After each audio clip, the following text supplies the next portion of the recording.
اعوذ باللہ السمیع العلیم من الشیطان الرجیم بسم اللہ الرحمن الرحیم رب اشرح لی صدری ویسر لی امری واحلل عقدۃ من لسانی یفقہوا قولی رب زدنی علما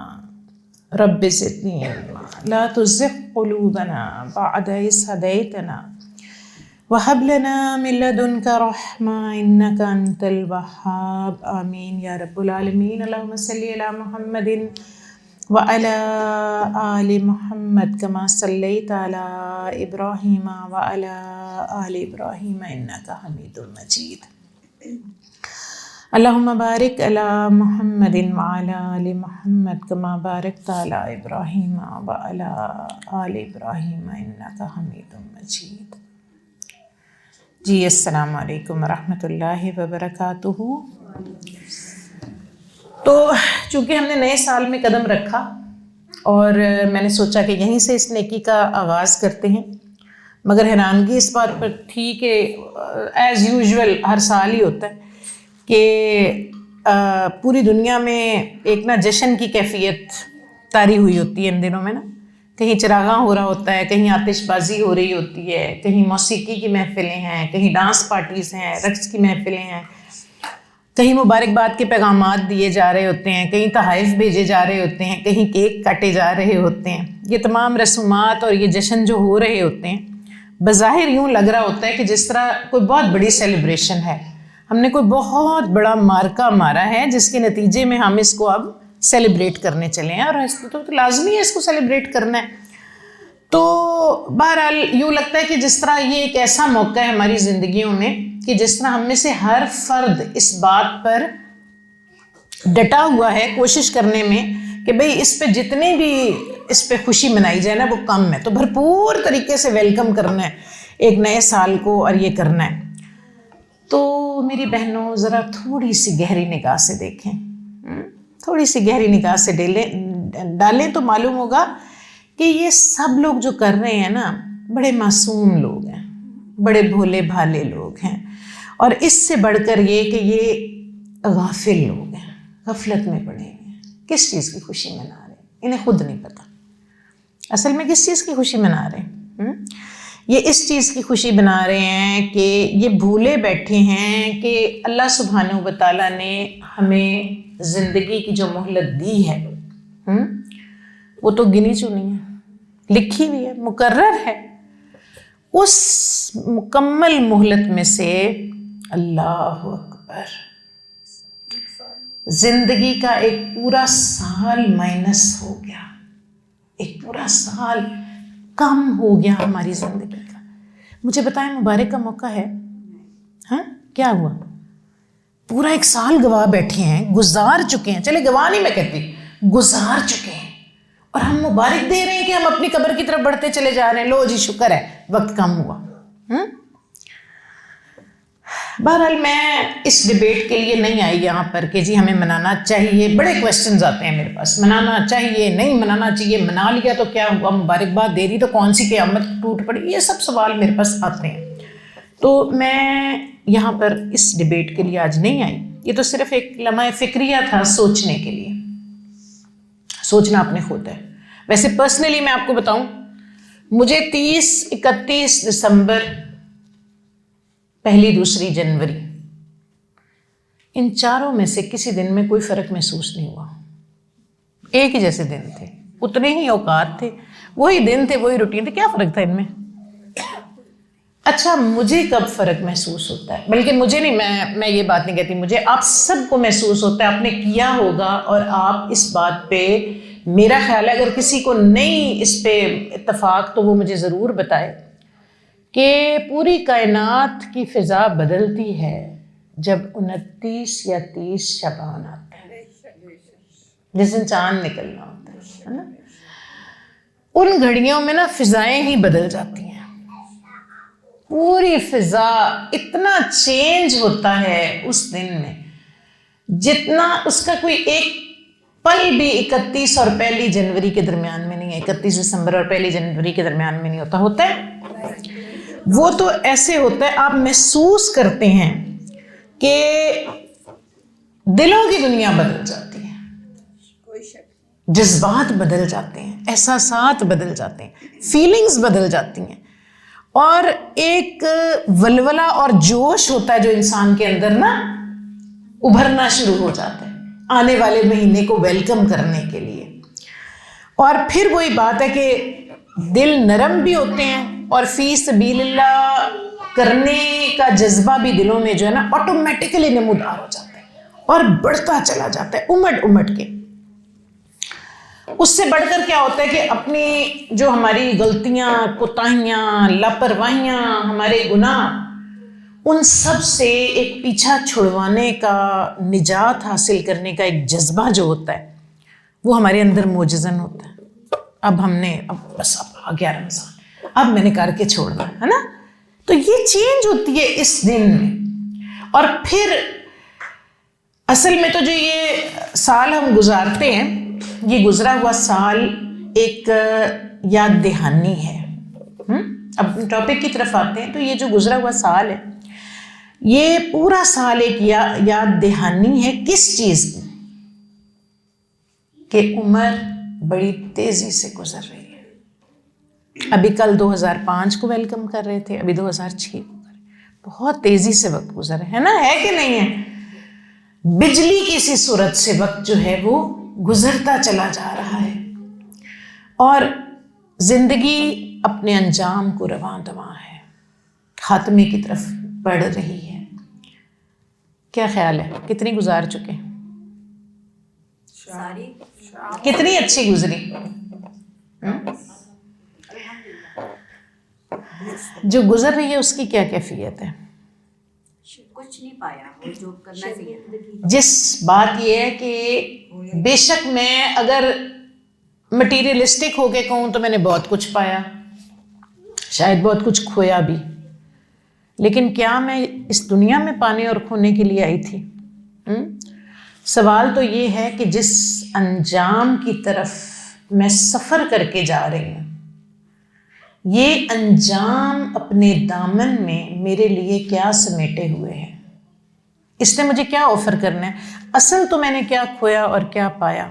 اصل تو اس لمحے کی بات ہے نا کہ جس دن میں اپنے انجام کو پہنچ گئی، میں نے کیا سمیٹا، میں نے کیا کھویا، کیا پایا۔ جو اللہ سبحانہ وتعالیٰ کہتے ہیں نا، یا ایھا الانسان انک کادح الی ربک قدحا فملاقیہ، اے انسان تو کشاں اپنے رب سے ملنے کے لیے چلتا چلا جا رہا ہے، اس کی ملاقات کے لیے بڑھتا چلا جا رہا ہے۔ تو کیا میری بہنوں ہم اس ملاقات کے لیے تیار ہیں؟ مطمئن ہیں؟ آج جن گھروں اور گھر والوں کے درمیان ہم ایک پرآسائش زندگی گزار رہے ہیں، سہولتوں والی زندگی، راحتوں والی زندگی، آسائشوں والی زندگی، دن رات شب و روز لذتوں میں بسر ہو رہے ہیں، آج یہی حال ہے نا۔ الحمدللہ اس بات کے لیے بھی نرم گرم بستر ہیں، بہترین مشروب ہیں، گرمیوں میں ٹھنڈے، سردیوں میں گرم، آرام دہ نشستیں ہیں، اور ایک دن آئے گا کہ یہی میرے گھر والے مجھے ایک میرے ابدی گھر میں یہی ہوں گے۔ سوچا کریں کبھی کبھار جب ہم امیجن کرتے ہیں ان کے لیے، میں بچوں کے لیے یہ کر لوں گی، وہ کر لوں گی، میرے بچوں کو یہ ملے گا، اس وقت اس لمحے کو بھی یاد کیا کریں جب یہی میرے بچے مجھے کاندھا دیں گے، مجھے لے کے جائیں گے، کیا کیفیت ہوگی ان کی۔ ان کے لیے تو صرف اتنا غم ہوگا کہ ماں چلی گئی، بس زندگی میں خلا آ گیا۔ کتنی دیر یاد کریں گے؟ 2 دن کھانا نہیں کھائیں گے، شاید اتنا بھی نہیں، چند دن گھر کو دیکھیں گے، میرے بستر کو دیکھیں گے، خالی ہو گیا، امی بیٹھتی تھی ادھر، اتنا ہی ہے نا، اس سے بڑھ کر تو نہیں ہے کچھ۔ مگر سوال یہ ہے کہ جب یہ مجھے لے کے جائیں گے شاید شوہر بھی ہوگا، یہ بھی ہوں گے، پیچھے شاید بیٹیاں مائیں رو رہی ہوں گی. تو جس گھر میں مجھے یہ چھوڑ کے آئیں گے وہاں پر ان کا کردار کیا ہوگا؟ اینٹوں کا گھر یا مٹی کا گھر یا دیواریں کھڑی کر دیں گے. سردیوں میں ٹھنڈی. اس وقت امیجن کریں اس موسم میں ہیٹر کے بغیر ہم بیٹھتے نہیں ہیں. اس موسم میں امیجن کریں اس کو. اس میں جا کے نا بس یہ چھوڑ کے آ جائیں گے. اور وہاں پر جتنی سہولتوں کی ہم نے آج اپنے آپ کو عادت ڈال لی ہے اور آرام کی، اس سب کے لیے ان میں سے کوئی کچھ نہیں کر سکتا. آج ادھر سے لے کے جانا ہے، ادھر سے آج اکٹھا کر کے لے کے جانا ہے. ہیٹر بھی لگانے ہیں، اے سی بھی لگانے ہیں. وہ ہے نا کہ قبر یا تو جنت کے باغوں میں سے ایک باغ بن جاتی ہے یا جہنم کے گڑھوں میں سے ایک گڑھا بن جاتی ہے. ہاں اگر تو اتنی تسلی ہے کہ آپ وہ نیک اور صالح اولاد چھوڑ کے جا رہے ہیں جو آپ کے لیے دن رات صدقہ جاریہ بن جائے گی، تو پھر بھی کچھ تسلی ہے. پھر بھی کچھ. میں پڑھ رہی تھی حضرت سعد بن معاذ کا قصہ کہ جن پہ نبی صلی اللہ علیہ وآلہ وسلم نے فرمایا کہ سعد کی وفات پر اللہ کا عرش ہل گیا. کتنی اللہ کو ان سے محبت. اللہ کا عرش ہل گیا. اور جب ان کو قبر میں ڈالا تو اللہ کے نبی بیٹھے ہیں سر جھکا کے، اور کیا کہتے ہیں؟ قبر نے سعد کو جکڑا، کیونکہ سب کو جکڑتی ہے. اور پھر قبر ریلیکس ہو گئی. تو یہ تو ان کا عالم تھا. اور پھر میں سوچ رہی تھی کہ فاطمہ بنت اسد، نبی صلی اللہ علیہ وسلم جن کو اپنی ماں کہتے تھے، حضرت علی کی والدہ، بہت زیادہ محبت تھی. تو جب ان کا انتقال ہوا تو جا کے اپنی کرتا دے دیا ان کے لیے کہ شاید قبر ان پر مہربان ہو جائے. آپ کو اور مجھے کس نے کرتا دینا ہے؟ ہماری اولادیں تو ہمیں چھوڑ ہی آئیں گی بس. تو بات صرف اتنی ہے کہ یہ چھوڑ آئیں گی اور وہاں پر ساری سہولتوں اور آسائشوں کا سامان ہم نے ادھر سے لے کے جانا ہے. وہاں پہ نہیں ملے گا، نہ یہ بچے دیں گے.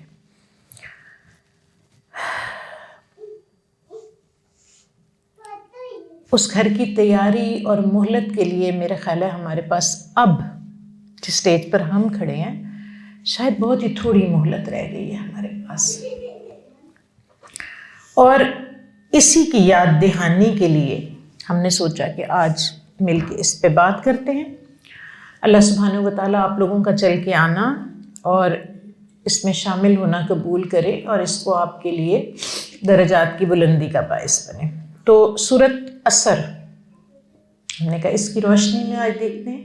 کہنے کو بہت مختصر سورت، 3 آیات پر مبنی بس، لیکن انتہائی مؤثر اور مفید. اور یوں لگتا ہے کہ جس طرح اللہ نے اس کے اندر اس کے معنوں میں ایک پوری دین کا خلاصہ جو ہے وہ سمیٹ دیا. بسم اللہ الرحمن الرحیم. والعصر ان الانسان لفی خسر. عصر کے وقت کی قسم کہ انسان خسارے میں ہے. تو چند لفظوں میں اللہ تعالیٰ نے دین کا خلاصہ اس میں سمیٹ دیا ہے اور اس قدر مؤثر الفاظ میں سمیٹا ہے کہ سننے والے کان اگر دل کے کانوں سے سنیں اور توجہ سے سنیں گے تو بھولنے کی کوشش بھی کریں گے تو انشاءاللہ نہیں بھول پائیں گے. امام شافعی رحمہ اللہ علیہ کہتے تھے کہ میں نے اس سورت پر غور کیا تو مجھے یہ احساس ہوا کہ انسان کی ہدایت کے لیے بس یہ ایک سورت ہی کافی ہے. اور صحابہ کرام کا اپنا حال یہ تھا کہ ایک دوسرے سے ملتے تھے تو جدا ہی نہیں ہوتے تھے جب تک ایک دوسرے کو یہ سورت سنا نہ لیتے. اور ایک بزرگ نے کہا کہ میں نے اس سورت کا جو مفہوم ہے وہ برف فروش سے سیکھا جو بازار میں صدائیں لگا رہا تھا کہ رحم کرو اس شخص پر کہ جس کا سرمایہ گھلا جا رہا ہے. برف فروش کا سرمایہ کیا ہے؟ برف یہ نا جو گھلی جا رہی ہے لمحہ بلمحہ گزرتے وقت کے ساتھ جو بک گئی باقی پانی جو ہے وہ تو بیکار. تو اسی طرح سے آپ کو معلوم ہے کہ قرآن کے اندر اللہ تعالیٰ نے 2 نمازوں کے نام لے کے قسم کھائی, ہاں, فجر اور عصر. اچھا, اس صورت کی ابتدا جو ہے وہ دعا, وہ قسم کے ساتھ ہو رہی ہے, والعصر, قسم ہے عصر کے وقت کی. جب اللہ تعالیٰ کسی صورت میں کوئی بھی قسم کھاتے ہیں تو اس کا مقصد کیا ہوتا ہے؟ ایک تو یہ کہ وہ جو دعویٰ اللہ تعالیٰ کر رہے ہیں نا, اس کو سمجھیں کہ وہ دعویٰ جو کیا جا رہا ہے اور جس چیز کی قسم اٹھائی جا رہی ہے وہ قسم اس دعوے کی دلیل بن جاتی ہے. ایسے ہی نہیں اللہ تعالیٰ کوئی بھی قسم اٹھا کے کھا لیتے, ہمارے لیے تو جائز ہی نہیں ہے ہم کسی کی قسم کھائیں سوائے اللہ سبحانہ و تعالیٰ کے. تو وہ جو دعویٰ ہوتا ہے نا, قسم جو ہے اس کی دلیل ہوتی ہے, ایک بات. اور دوسری بات یہ ہے کہ اس دعوے کو مؤثر بنانے کے لیے پھر اللہ تعالیٰ قسم کھاتے ہیں. تو اللہ تعالیٰ نے جو 2 نمازوں کے نام لے کر قرآن میں قسم کھائی, دونوں ہی بہت اہم ترین نمازیں. ایک جو ہے وہ فجر, اور جی گزار لیں, بچہ ہی ہے نا, اچھا, ورنہ ادروائز اوپر ہیں سارے یہ فرید وغیرہ, تو ٹھیک ہے آپ گزار لیں. ہاں جی, اوپر فرید اوپر ہے. اعوذ باللہ من الشیطان الرجیم, بسم اللہ الرحمن الرحیم. تو دونوں بہت اہم ترین نمازیں. آپ کو پتہ ہے فجر جو ہے اس کی اللہ تعالیٰ نے اور اللہ کے نبی صلی اللہ علیہ وسلم نے کتنی زیادہ تاکید کی فجر کی نماز کی, یہاں تک کہ فجر کی جو سنتیں ہیں ان کو بھی خیر من الدنیا وما فیہا, بہتر ہیں جو کچھ دنیا میں اس سے, اور جو کچھ اس دنیا ہے اور جو کچھ اس کے بیچ میں ان سب سے بہتر ہے. اور قرآن میں اللہ تعالیٰ نے کیا کہا, ان قرآن الفجر کان مشہودا, قرآن کا فجر میں پڑھا جانا فرشتوں کی حاضری کا باعث بنتا ہے. اور پھر سورۃ عصر جو ہے آپ کو پتہ ہے اس کو قرآن میں صلاۃ الوسطیٰ کہا گیا, اور وسطیٰ کا لفظ اتنا وسیع ہے کہ جس کے معنی شاید ہم بیان ہی نہیں کر سکتے, بہت زیادہ وسیع لفظ ہے. اور بہترین بھی اس کا ایک ترجمہ کیا جاتا ہے, اور حدیث میں آتا ہے کہ نبی صلی اللہ علیہ وسلم نے فرمایا جس کی عصر کی نماز فوت ہو گئی اس کا گھر بار کاروبار سب کچھ لٹ گیا. اور آپ کو پتہ ہے کہ فرشتوں کی ڈیوٹیز جو ہیں وہ ان دونوں اوقات میں ہی چینج ہوتی ہیں, ان دونوں نمازوں کی اوقات میں ہی چینج ہوتی ہیں. تو اللہ تعالیٰ نے یہاں پر جو عصر کی قسم کھائی, اس کے 2 معنی مفسرین بیان کرتے ہیں. ایک تو نماز عصر, اور میں نے آپ کو بتایا وہ قسم اسی دعوے کی دلیل ہوتی ہے تو کہ انسان نقصان میں ہے. کیوں؟ کیونکہ عصر کی نماز کے بعد وقت بڑی تیزی سے گزرتا ہے. اسی لیے میں کہتی ہوتی ہوں بچوں کو کہ جو برکت صبح کے وقت کے کاموں میں ہے نا, وہ صبح جو اللہ تعالیٰ طلوع کرتے ہیں وہ نہیں جس کو ہم صبح بناتے ہیں. 12 بجے صبح کا وقت نہیں ہوتا, ہماری صبح کی ابتدا نماز سے ہوتی ہے. جو ان اوقات میں کاموں کی برکت ہے نا, ان عصر کے بعد کیے گئے کام کہیں اس کے نزدیک بھی نہیں پہنچ سکتے. تو عصر کے بعد جو ہے وہ بڑی تیزی سے وقت جو ہے وہ گزرتا چلا جاتا ہے. تو اللہ تعالیٰ نے کہ انسان نقصان میں, کیوں نقصان میں, عصر کے کو دیکھو اس کے بعد وقت تیزی سے گزر رہا ہے تو تمہاری بھی زندگی بڑی تیزی سے گزر گئی. اور دوسرا اس کا معنی کیا ہے, زمانہ. اور زمانہ بھی بہت وسیع المعنی لفظ ہے, بہت وسیع معنی ہیں اس لفظ کے زمانے کے. اور جتنا وسیع المعنی تو لفظ ہے اس کے معنی بہت وسعت لیے ہوئے ہیں, لیکن یہ زمانہ بذات خود کسی طویل مدت کا نام نہیں ہے. یہ 3 حالتیں ہیں, تینوں ہی زمانے میں آتی ہیں, ماضی, حال, مستقبل, تینوں زمانہ ہی کہلاتی ہیں. کیوں؟ کیونکہ آپ کو پتہ ہے کہ جو مستقبل ہے وہ مسلسل حال بن رہا ہے, اور جو حال ہے وہ مسلسل ماضی بن رہا ہے. تو یہ لمحوں میں ہی ہوتا ہے نا, یہ لمحہ حال ہے, اب وہ لمحہ جو اس لمحے سے پہلے تھا وہ ماضی ہے, اور آنے والا لمحہ جو ہے وہ مستقبل ہے. تو کسی طویل مدت کا نام نہیں ہے. زمانہ جو ہے وہ بہت تھوڑی مدت کا نام ہے. تو اللہ نے اسی طرح زمانے کی قسم کھائی. کیوں کھائی؟ کیونکہ تینوں زمانے اس بات پر گواہی دے رہے ہیں کہ وقت بڑی تیزی سے گزر رہا ہے. ہم دیکھتے ہیں, آج ہم دیکھتے ہیں کہ وہ جو جب ہم چھوٹے تھے, جب اب کس طرح انسان کس سے بیان کرتا ہے, وہ وقت جب میں اسکول میں ہوتی تھی, وہ جب میری شادی ہوئی, تو کتنی تیزی سے آج سوچیں کتنی تیزی سے یہ وقت گزر گیا. آج ہم کال بیک کر سکتے ہیں ان سارے لمحات کو؟ نہیں کر سکتے. تو اسی لیے اللہ سبحانہ و تعالیٰ کہتے ہیں کہ زمانہ اس بات پر گواہ ہے کہ انسان کا جو سب سے قیمتی سرمایہ ہے وہ کیا ہے؟ وقت. سب سے قیمتی سرمایہ وقت ہے.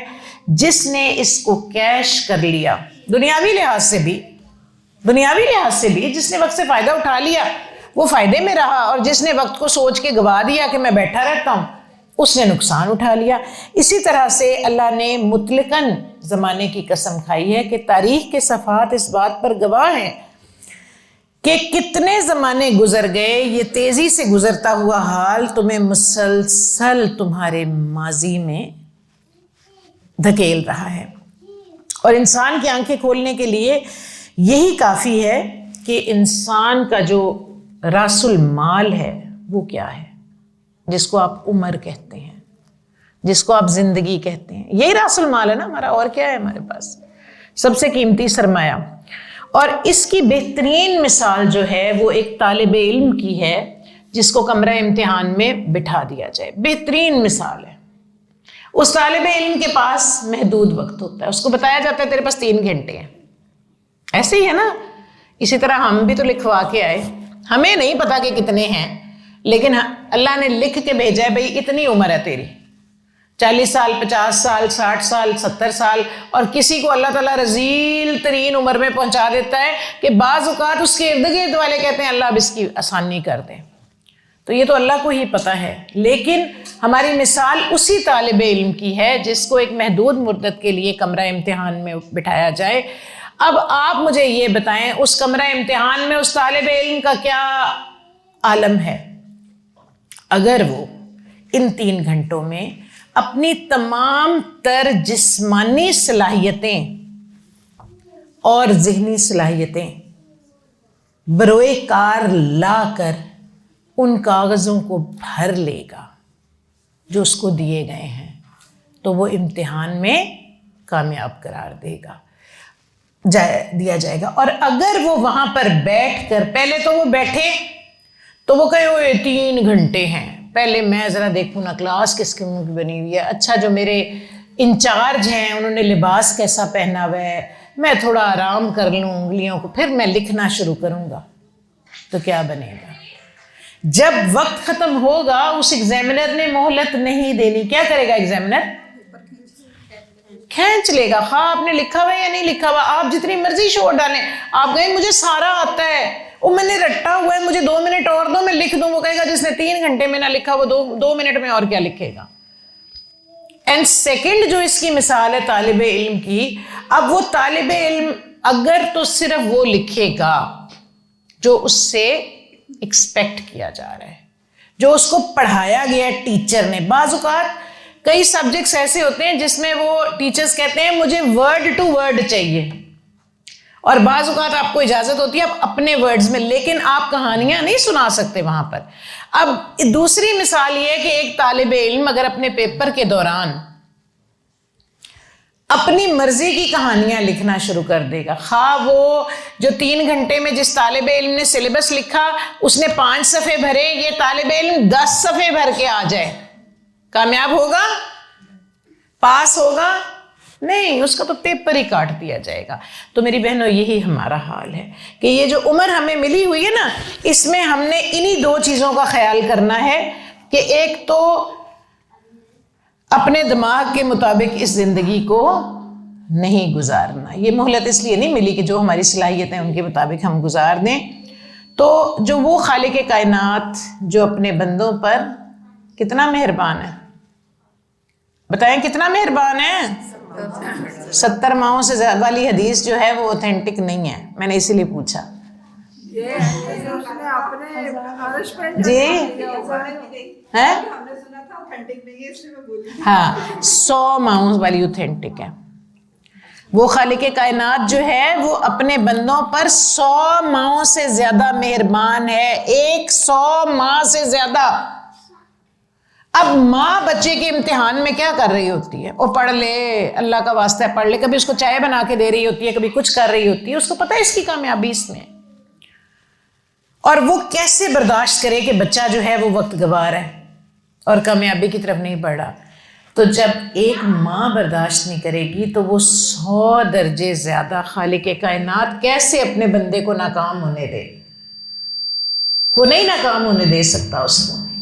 اسی لیے اللہ سبحانہ و تعالیٰ نے انسان کو یہ قرآن کے اندر نا، مجھے بعض اوقات لگتا ہے کہ اللہ تعالیٰ نے نا ہمیں یہ جو قسمیں کھائیں اور جو یہ ہمارے ساتھ نہیں، اللہ تعالیٰ ہمیں جھنجھوڑ کے ہلا کے سمجھا رہے ہیں. جس طرح وہ ایک ماں بعض اوقات منتیں کر رہی ہوتی ہے، بعض اوقات ڈانٹ رہی ہوتی ہے، بعض اوقات انعام دے رہی ہوتی ہے، تو اللہ تعالیٰ بھی ہمیں جھنجھوڑ کے ہلا کر اس خسارے سے بچنے کا سبق دے رہے ہیں. اور اللہ نے کیا بات سمجھائی؟ ان الانسان لفی خسر الا الذین آمنوا وعملوا الصالحات وتواصوا بالحق وتواصوا بالصبر. تو اللہ تعالیٰ کہتے ہیں صرف یہ 4 کیٹیگریز کے لوگ ہیں جو نقصان سے مستثنیٰ ہیں، باقی تمام انسانیت خسارے میں ہے. اور آج ہم اسی لیے اکٹھے ہوئے کہ ہم یہ دیکھیں کہ وہ 4 صفات کون سی ہیں. آج انشاءاللہ ان کو سمجھیں گے، کل ان کو زندگیوں میں ڈالنے کی کوشش کریں گے. اللہ تعالیٰ ہمیں اس میں کامیاب کر دے. تو انسان خسارے میں ہے. خسارے کا مفہوم اس وقت تک سمجھ نہیں آئے گا جب تک آپ خسارے کے ورڈ کو سمجھ نہیں لیں گی. پھر یہ ایک وسیع المانی لفظ ہے. عربی میں قرآن کے جو لفظ ہیں نا وہ وسیع المانی ہیں بہت سے. تو لغت کے اعتبار سے خسارہ نقصان کو کہتے ہیں. صاف لفظوں میں اگر ہم بات کریں کہ نقصان، اور اس کی ضد جو ہے وہ نفع ہے، فائدہ. اور خسارہ اس کاروبار کے لیے استعمال ہوتا ہے جس میں انسان کا سرمایہ لگا ہو. سرمایہ لگے گا تو خسارہ یا نفع ہوگا نا. تو جس میں انسان کا سرمایہ لگا ہو. اور خسارہ ایک سودے میں بھی ہو سکتا ہے.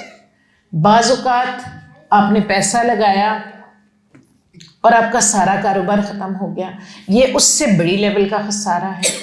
اور بعض اوقات کیا ہوتا ہے، بعض اوقات پورا کاروبار نقصان دے کے جو آپ کی راس المال تھی وہ بھی ختم ہو گیا.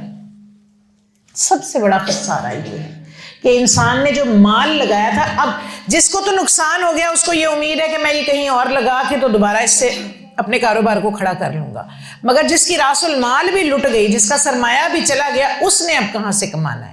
تو یہ خسارے کی بدترین شکل ہے. اس کو کہا جاتا ہے کہ انسان دیوالیہ ہو گیا، یعنی اس کے پاس راس المال بھی نہیں ہے اور کاروبار بھی چلا گیا خسارے میں. تو قرآن کی اصطلاح میں جو نفع اور نقصان ہے، جو خسارہ ہے، جو نفع ہے، وہ صرف دنیا کی خوشحالی یا خسران کا نام نہیں ہے. آج ہم نے یہ سمجھ لیا کہ صرف دنیا کی خوشحالی یا خسران جو ہے یہی ہمارا مقصد ہے، بلکہ یہ انسان کی، قرآن کیا کہتا ہے، یہ کیا ہے، انسان کی پوری دنیاوی زندگی پر محیط اور اس کی ابدی زندگی جو اس کو ابد تک لے جائے گی. تو قرآن جہاں انسان کو اس خسران سے بچنے کی دعوت دیتا ہے تو اس سے مراد یہ ہوتا ہے کہ انسان کی یہ کون سا خسران ہے، انسان کا جو راس المال ہے. کیا راس المال ہے، کیا لگا رہے ہیں آپ داؤ پر؟ عمر اپنی جو ہمیں ملی ہے، جس سے ہم نے سرمایہ اکٹھا کرنا ہے. تو یہی دعوت دے رہا ہے کہ یہ تمہاری عمر، یہ تمہارا وقت جو ہے بہت تیزی سے گزرتا جا رہا ہے.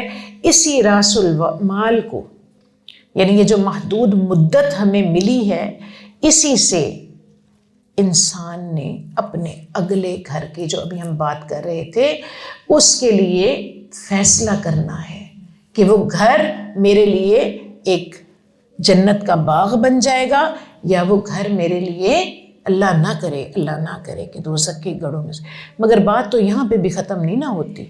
ابدی زندگی جو ہے وہ تو اس کے بعد موجود ہے، پھر اس کے لیے بھی انسان نے سرمایہ اکٹھا کرنا ہے. چلیں سوچیں، پچھلی تو جتنی گزر گئی سو گزر گئی. آج کے دن کو لے لیں، صبح سے لے کے اب تک آپ نے کتنی گھڑیاں گزاری ہیں، کتنے لمحے گزارے ہیں؟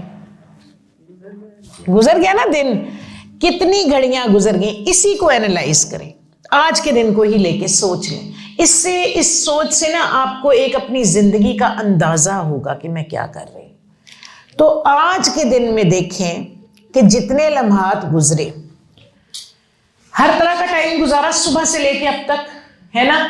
کچھ لمحات ایسے تھے، اللہ نہ کرے کہ ایسے ہوں ہماری زندگیوں میں، لیکن بہرحال آتے ہیں. تو کچھ لمحات ایسے تھے جو اللہ کی نافرمانی میں گزرے. ٹھیک ہے، گزرے کہ نہیں گزرے آج کے دن میں؟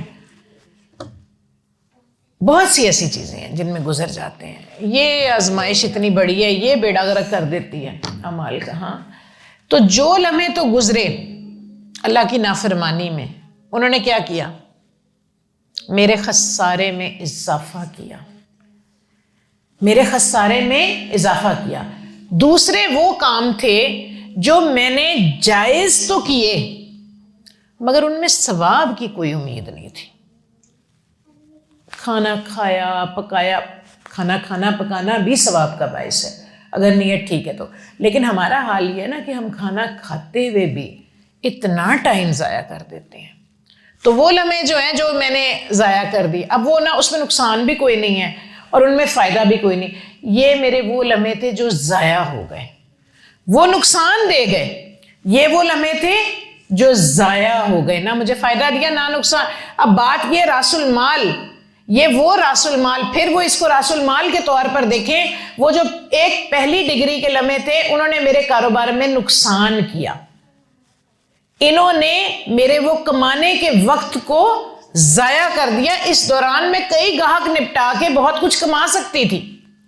اور تیسرا اس کا ایسپیکٹ کیا ہے کہ اسی وقت میں کمائی کر کے، میں نیکیاں کر کے، میں نیک کام کر کے، میں اچھے کام کر کے اپنے سرمایے میں اضافہ کر سکتی تھی. اور یہ خالی اتنی سی بات نہیں ہے کہ جو لمحے میرے نیکیوں میں گزرے گے وہ سرمایہ میں اضافہ ہوں گے.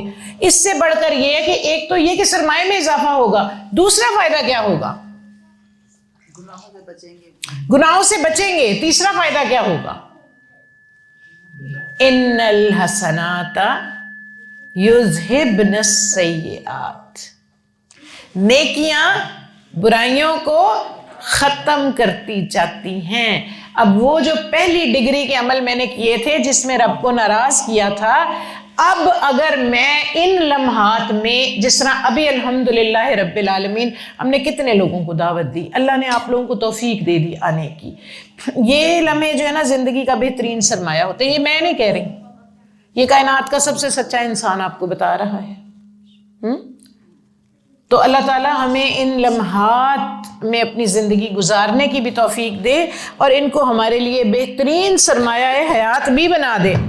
تو اس طرح کیا ہوتا ہے کہ اس طرح انسان نہ صرف یہ کہ اپنے درجے بلند کرواتا ہے بلکہ اپنے وہ جو اس نے گناہوں میں ضائع کیے تھے ان کا بھی کفارہ بن جاتا ہے ہمارا نیکیوں کا وقت.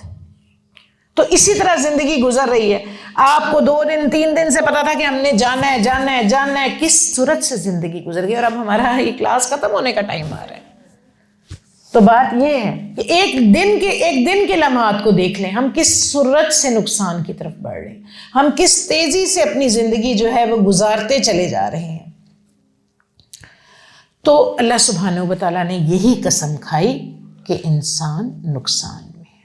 اب وہ 4 کیٹیگریز جو اس سے مستثنا ہیں، جو ان نقصانات سے بچی ہوئی ہیں، وہ 4 کیٹیگریز کون سی ہیں؟ تھوڑا سا اس کو دیکھتے ہیں، کیونکہ انشاءاللہ ہم نے تو ان لوگوں میں شامل ہونا ہے نا جو ان 4 کیٹیگریز کو حاصل کریں گے انشاءاللہ. تو وہی بات کہ اس میں سب سے پہلی جو چیز آتی ہے وہ کیا ہوتی ہے؟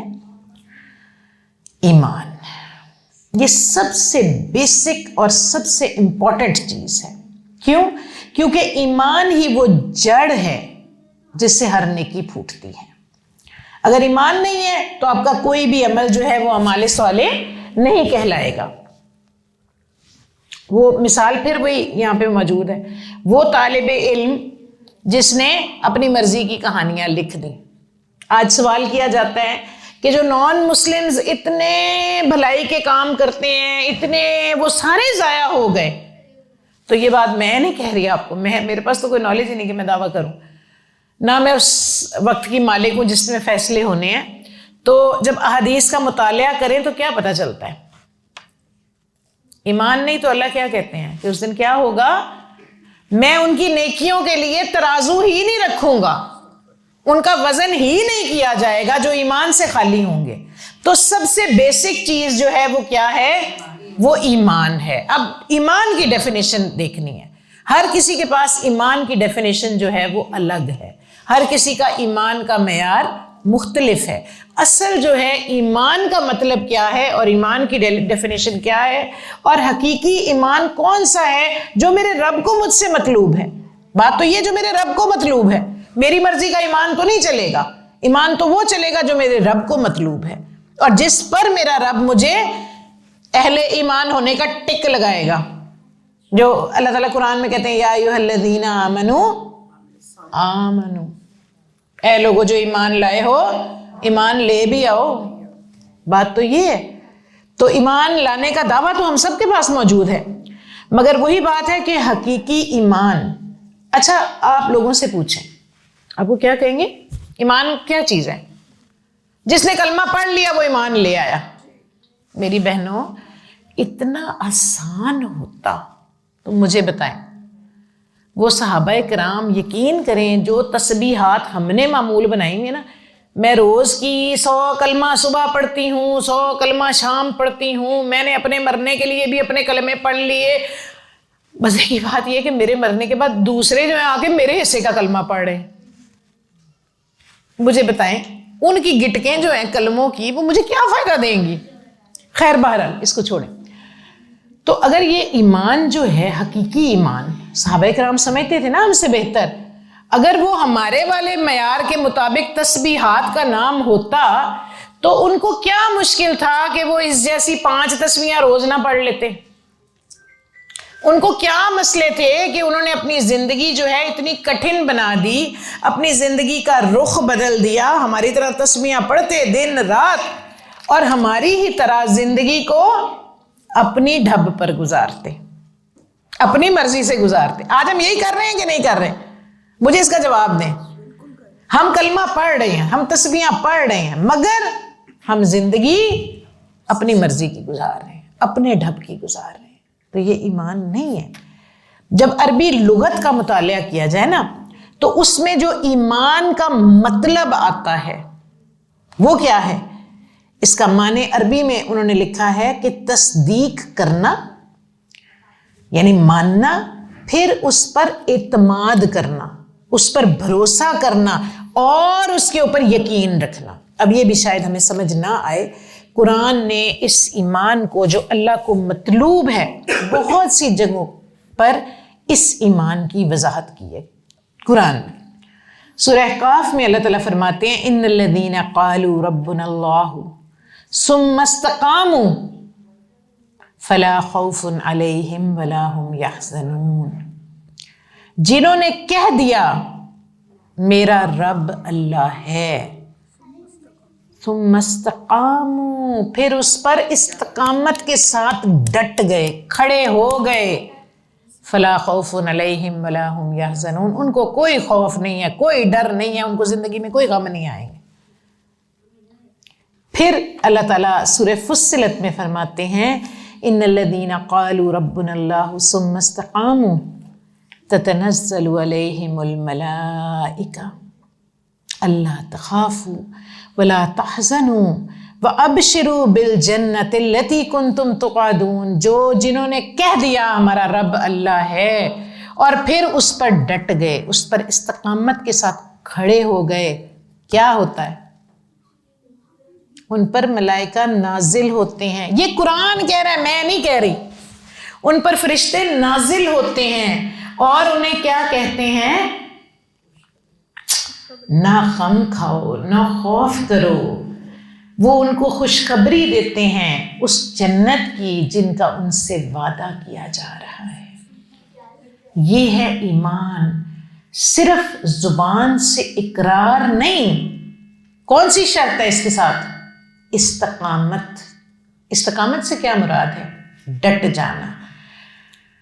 اور اس سے پھر قرآن مزید اس کی وضاحت کرتا ہے استقامت کی، کہ اس سے کیا ہوتا ہے جب تم ایمان لاؤ گے تو پھر تمہارے دل کی کیفیات بدل جائیں گی۔ ایمان وہ ہے جو تمہارے دل کی کیفیات کو بدل دے۔ کس طرح سے کہ اللہ تعالیٰ پھر سورہ انفال میں کہتے ہیں انما المؤمنون الذین اذا ذکر اللہ وجلت قلوبہم، ایمان لانے والے وہ لوگ ہیں کہ جب ان کے سامنے اللہ کا ذکر کیا جائے تو ان کے دل کانپنا شروع ہو جاتے ہیں۔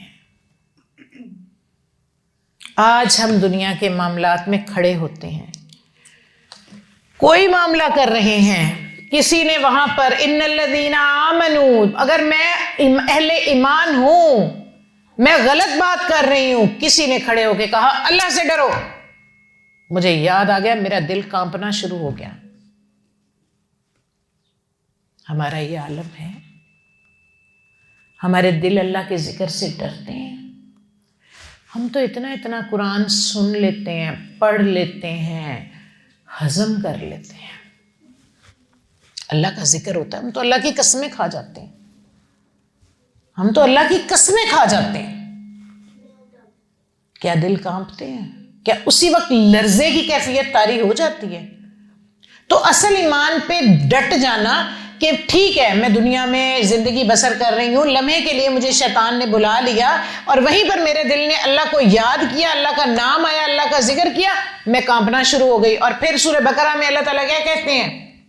والذین آمنوا اشد حبا للہ، جو لوگ ایمان لاتے ہیں پھر وہ اللہ سے شدید محبت بھی کرتے ہیں۔ آج میری محبت کی شدت کس کے لیے ہے؟ دنیا کے لیے، میرے نفس کے لیے، میری اولاد کے لیے، میرے معاشرے کے لیے، میرے گھر کے لیے، میری چیزوں کے لیے۔ تو ایمان وہ ہے جو آپ کے دل کی کیفیت کو بدلے۔ میں ایمان لائی میں ہوں بھائی، میں صاحب ایمان ہوں، میں الذین آمنوا ہوں، اللہ کا ذکر آئے گا، میں اگر بھول بھی جاؤں گی میرا دل مجھے یاد کرائے گا اور میرا دل کانپنا شروع ہو جائے گا اور میں اپنی روش بدل لوں گی۔ اور جب میں محبتوں کی بات کروں گی تو اتنی اللہ سے شدید محبت ہے کہ جس اولاد سے محبت ہوتی ہے اس کو انسان ناراض نہیں کر سکتا، تو اللہ کی جب شدید محبت ہوگی تو میں اللہ کو ناراض کیسے کروں گی؟ میں کیسے وہ کام کروں گی جس کی میرے اللہ نے مجھے اجازت ہی نہیں دی؟ والدین سے شدید محبت ہوتی ہے، انسان کیا کرتا ہے؟ جس سے بھی محبت ہوتی ہے، اور ثم استقاموا، وہ ڈٹ گئے۔ اب انہیں کسی کی ناراضگی کا خوف نہیں ہے، اب وہ ڈٹے پڑے ہیں کہ بس ٹھیک ہے ہم نے کہہ دیا ہمارا رب اللہ ہے، تو بس اس کے اوپر وہ ڈٹ گئے اور جم گئے۔ اس کے علاوہ محض اللہ کے وجود کو تسلیم کر لینا کہ اللہ موجود ہے، بس اس کو تسلیم کرنا، یہ بھی ایمان کو مکمل نہیں کرتا۔ بلکہ اللہ کو کس طرح ماننا؟ اللہ کے وجود کو ماننا اور اللہ کو اس کی حیثیت کے ساتھ تسلیم کرنا، اس کی صفات کے ساتھ تسلیم کرنا۔ اور اللہ کی حیثیت کیا ہے؟ کہ وہ ایک ہی خدا ہے اور اس کی خدائی میں کوئی شریک نہیں ہے۔ اللہ کو اس کی حیثیت، وہ وحدہ لا شریک ہے، اس کی خدائی میں کوئی شریک نہیں ہے، وہی تنہا الصمد ہے، وہی میری تقدیروں کو بنانے والا، میری تقدیروں کو بگاڑنے والا، مجھے اولادیں دینے والا، مجھے رزق دینے والا، میری اولادوں کی خوشیوں کا ذمہ دار، میری زندگی میں رزق کا ذمہ دار، میری عزت کا ذمہ دار، میری ذلت کا ذمہ دار، میرے نفع کا ذمہ دار، میرے نقصان، اللہ کو اللہ کی حیثیت کے ساتھ پہچاننا، اس کو تسلیم کرنا، یہ ایمان کہلاتا ہے۔ وہ اپنی مخلوق کا محافظ، وہ اپنی مخلوق کا نگران، اور اپنے مخلوق پر ہر وقت نظر رکھے ہوئے، اور کیسی نظر رکھے ہوئے کہ وہ صرف میرے چھوٹے سے چھوٹے عمل سے واقف نہیں ہے، بلکہ وہ علیم بذات الصدور ہے، وہ میری اس نیت کو مجھ سے پہلے جانتا ہے جس میری نیت کے ساتھ میں کام کرتی ہوں، مجھ سے پہلے وہ جانتا ہے۔ حدیث میں آتا ہے نا کہ نبی صلی اللہ علیہ وسلم نے فرمایا جب آدمی برائی کا ارادہ کرتا ہے، نیت کرتا ہے، ابھی کیا تو نہیں نا، تو اللہ تعالیٰ فرشتوں کو کیا حکم دیتے ہیں؟ ابھی اپنی قلم روکی رکھو، ابھی نہ لکھنا۔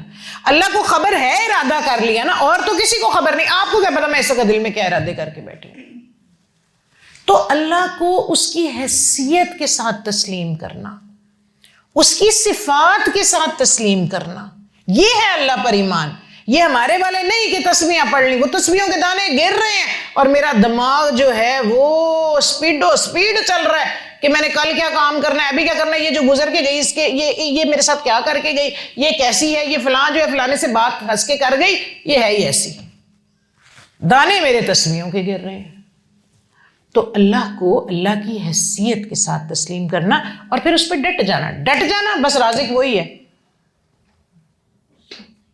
ابھی جس طرح ابھی شروع میں بات ہو رہی تھی، تو مطلب اکثر مجھے جب میرا وہ ایک نقصان ہوا، لوگوں کے فون آئے، نظر لگ گئی، جب میں بیمار ہوئی لوگوں نے کہا نظر لگ گئی، میں نے کہا جی سب چیزیں برحق ہیں، مگر میرا دل اس بات کو نہیں مانتا کہ کوئی بندہ یا اس کی نظر اتنی اسٹرانگ ہے کہ وہ میرے محافظ کے چاہنے سے بھی آگے نکل گئی۔ اللہ اکبر، اتنی طاقت ہے کسی کے پاس، ہے سب کچھ ہوتا ہے، لگتی ہے نظر، جادو بھی ہوتا ہے۔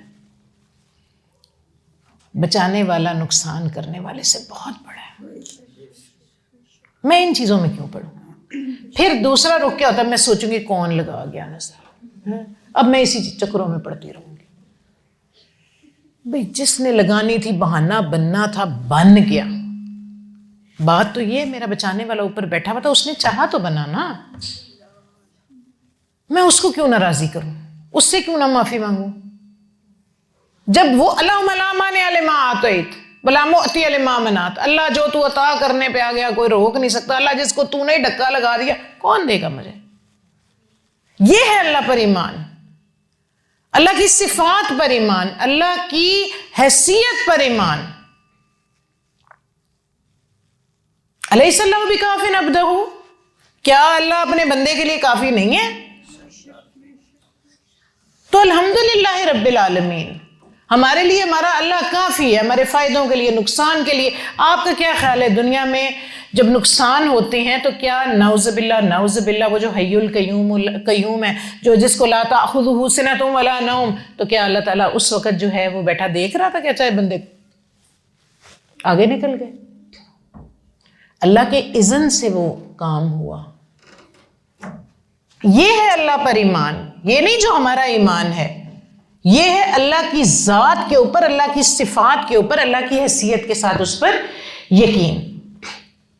اور پھر اللہ کی ذات، صفات، حیثیت پر یقین کے ساتھ ساتھ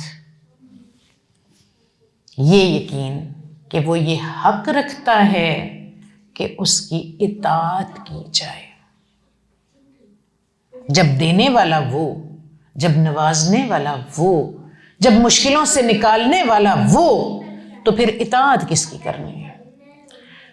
یہ بھی ایمان کا حصہ ہے کہ مجھے وہ خالی میرا اللہ نہیں ہے، میں اس کا بندہ بھی ہوں، میں اس کا غلام بھی ہوں، مجھے اس کی اطاعت بھی کرنی ہے، مجھے اس کی غلامی میں بھی زندگی بسر کرنی ہے۔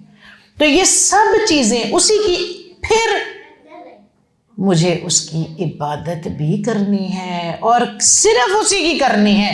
قُلْ إِنَّ صَلَاتِي وَنُسُكِي وَمَحْيَايَ وَمَمَاتِي لِلَّهِ رَبِّ الْعَالَمِينَ، عبادت صرف اسی کا حق ہے۔ اب نہ قربانی کسی اور کے لیے کرنی ہے، نہ نماز کسی اور کے لیے پڑھنی ہے، نہ کوئی اور ایسا عمل کرنا ہے کسی کے لیے۔ عبادت کا حق صرف میرے اللہ کا ہے۔ میں ایک دفعہ ایک ڈینٹسٹ پہ گئی، مجھے ڈینٹل چیئر سے ویسے ہی بڑا خوف آتا ہے، تو وہ ڈاکٹر مجھے، میں بڑا ہی ڈروں نا، تو وہ ڈاکٹر مجھے کہتے ہیں میں آپ کو دانت سن بھی کر دوں گا، یہ بھی کر دوں گا۔ میں کہا اچھا ٹھیک ہے، تو پھر بھی میں ڈرتی جاؤں نا، تو مجھے کہتا ہے کہ آپ کو اگر اتنا ڈر لگ رہا ہے نا، آپ نفل مان لیں اویس کرنی کے نام کے نا، تو آپ کو کوئی تکلیف نہیں ہوگی۔ میں اس کی شکل دیکھ کے اس کے منہ پہ ہنسنا شروع ہو گئی۔ کہتا ہے کیا؟ میں کہا آپ کیا بات کر رہے ہیں، میں کیوں کسی اور کے نام کے نفل پڑھوں؟ ڈاکٹر صاحب آپ اپنا عقیدہ ٹھیک کریں جا کے۔ تو بات یہ ہے کہ غیر محسوس طریقے سے ہمارے اندر شرک شامل ہو جاتا ہے، ہمیں سمجھ نہیں آتی۔ شرک جو ہے نا، نبی صلی اللہ علیہ وسلم نے فرمایا تھا کہ شرک اتنا باریک ہے جس طرح ایک سیاہ رات میں سیاہ چٹان پر رینگتی ہوئی ایک سیاہ چونٹی۔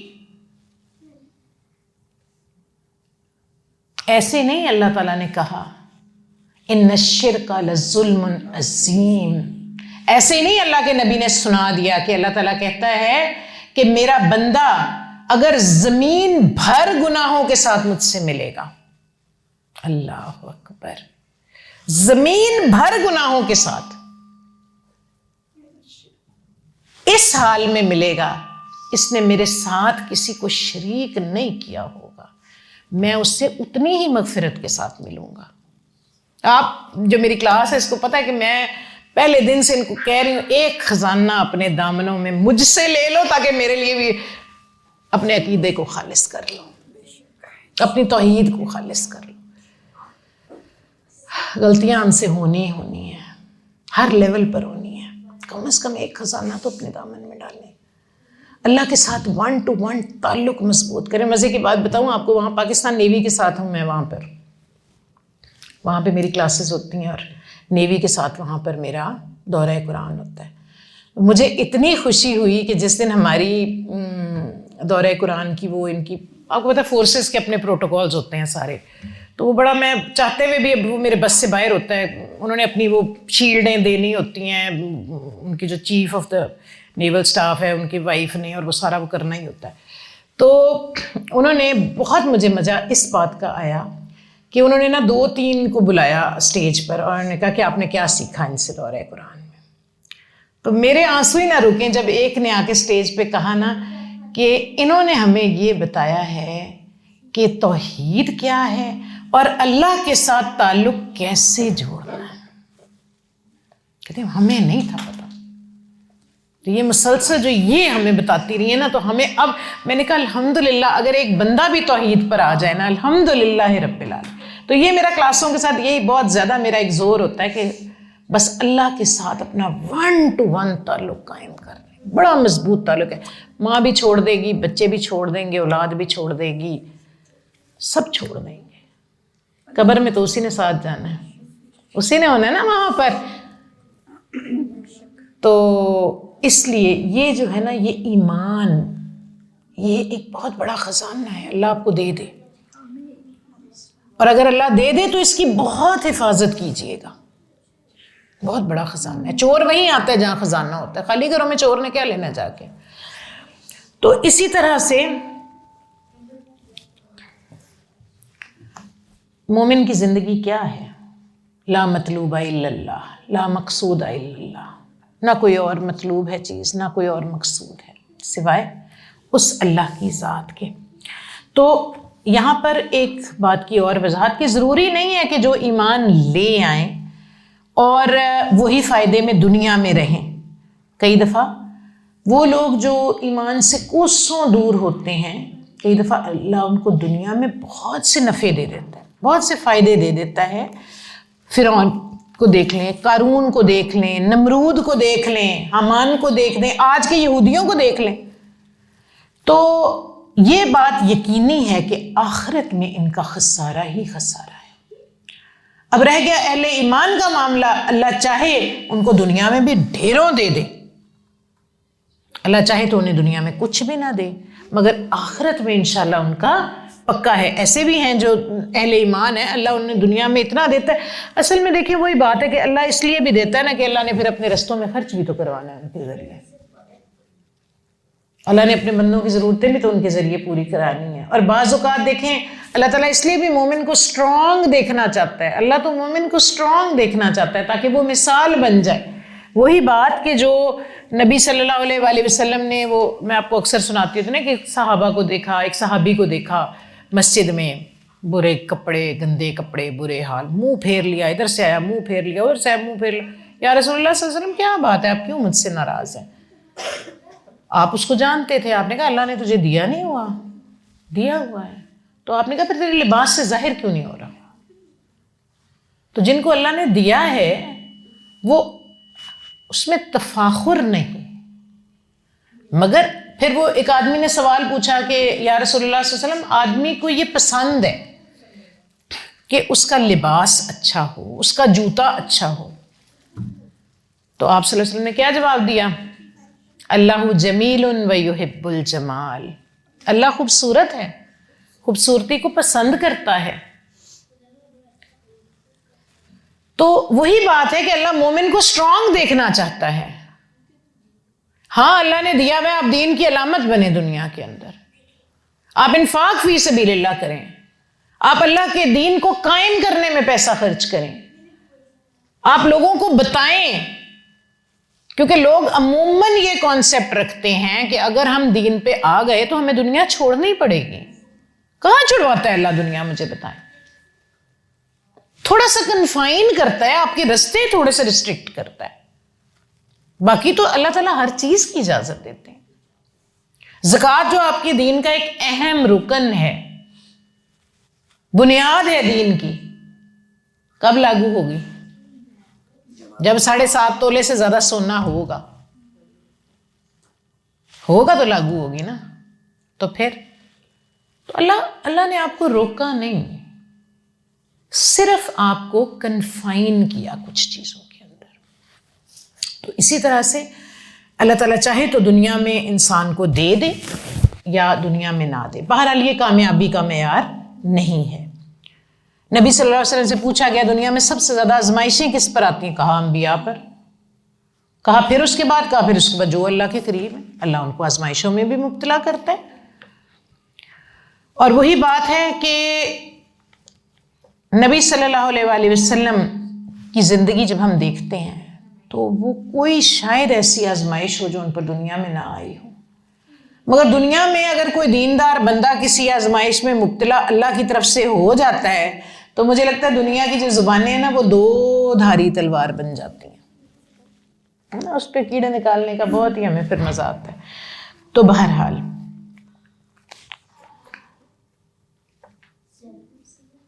دوسرا کرائٹیریا جو میں اگر اس پہ ایمان پہ ابھی بولنے پہ آؤں نا تو میرا خیال ہے میں آپ کا گھنٹہ اور لے سکتی ہوں لیکن اگر زندگی نے موقع دیا تو انشاءاللہ پھر اس ایمان پر دوبارہ بات کریں گے, ابھی کیونکہ پھر ہمارے پاس ٹائم کی کمی ہے, ہم نے باقی بھی چیزیں دیکھنی ہیں. تو دوسرا کرائٹیریا, اب ایمان آپ کو اتنا تو مجھے امید ہے کہ سمجھ آ گئی کہ صرف زبانی اقرار کا نام نہیں ہے. دوسرا کرائٹیریا جو خسارے سے بچنے کے لیے ضروری ہے, اعمال صالح, آپ کے صالح اعمال. اور الصالحات کا جو لفظ ہے یہ بھی تمام نیکیوں کا جامع ہے. سب نیکیاں جو ہے نا وہ الصالحات کے لفظ میں جمع ہو جاتی ہیں, بلکہ نیکی کی کوئی بھی قسم ایسی نہیں ہے جو اس سے الگ ہو یا جدا ہو. اگر نیکی ہے تو وہ عمل صالح کہلائے گی. اس لحاظ سے یہ بھی ایک وسیع المعنی وسیع المفہوم لفظ ہے. لیکن یہ بھی ایک حقیقت ہے کہ ایمان وہی معتبر ہے, دعوی ایمان اللہ کی نظروں میں وہی معتبر ہے جس کی گواہی عمل صالح دے رہے ہیں. ایک شخص اگر ایمان کا دعوے دار ہے اور اس کے اعمال صالح نہیں ہیں تو اس کا ایمان اللہ کی نظروں میں معتبر نہیں ہے, قابل قبول نہیں ہے. ایمان بلا عمل ایک ایسا کھوکھلا دعویٰ ہے جو اللہ کے ہاں کبھی بھی شرف قبولیت نہیں پا سکتا, کیونکہ آدمی کے دعوے کی تردید اس کا اپنا عمل کر رہا ہے. دعویٰ تو وہ کر رہا ہے کہ میں ایمان لایا, اور عمل بتا رہا ہے کہ یہ ایک فاسق شخص ہے.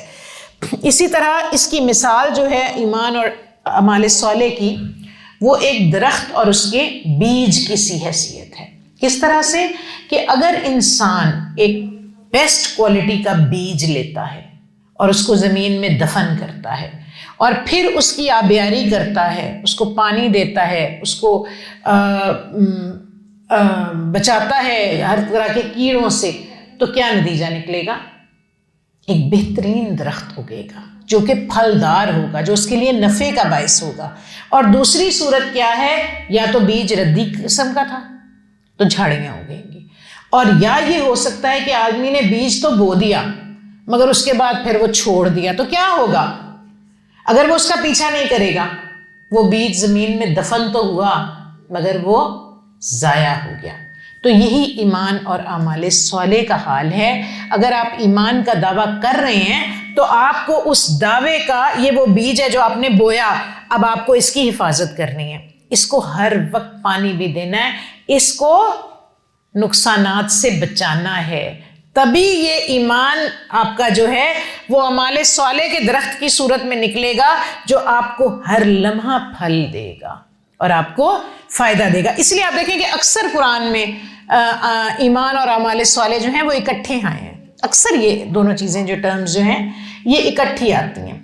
تو اللہ کی نظروں میں اعمال صالح جو ہیں، اب ان کی قبولیت، عمل تو ہم سارے ہی کرتے ہیں، میں نے بتایا نان مسلمز بھی کرتے ہیں، تو اعمال صالح جو ہیں ان کی قبولیت کے اللہ کے نزدیک 2 کرائیٹیریاز ہیں، اور وہ 2 کرائیٹیریاز کیا ہیں؟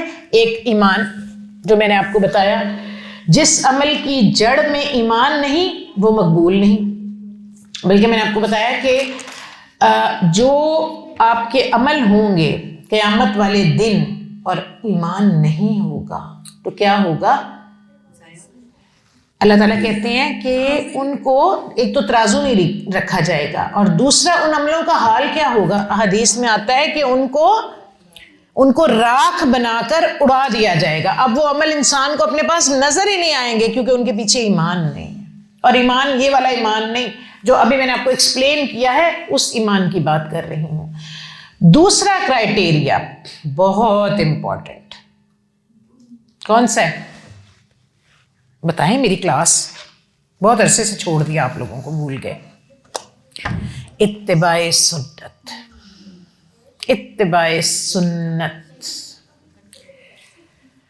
جب تک خواہ وہ کتنا ہی اچھا، یہ بہت امپورٹنٹ بات ہے، بہت امپورٹنٹ بات ہے، کتنا بھی اچھا عمل کر لیں۔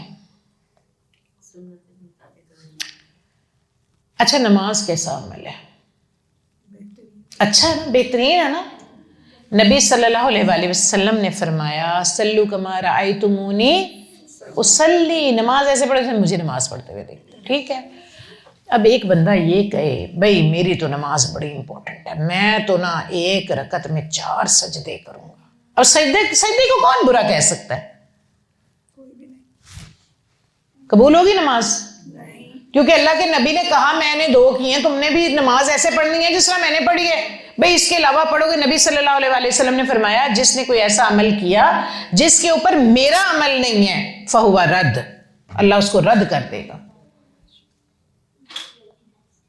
پھر کہتے ہیں بدعت حسنہ، اللہ اکبر، بدعت تو بدعت ہے۔ میں آپ کو ایک چھوٹی سی بات بتاؤں، جب ہم بدعت حسنہ کی بات کرتے ہیں نا، اچھا لوگ بہت بحث کرتے ہیں نا، اچھا کسی نے پڑھ لیا آج کی رات تو تمہیں کیا پرابلم ہے، اس نے غلط کام تو نہیں کیا نا، ہاں، کسی نے یہ کر لیا تو کون سی قیامت آ گئی، کوئی برا کام تو نہیں نہ کیا۔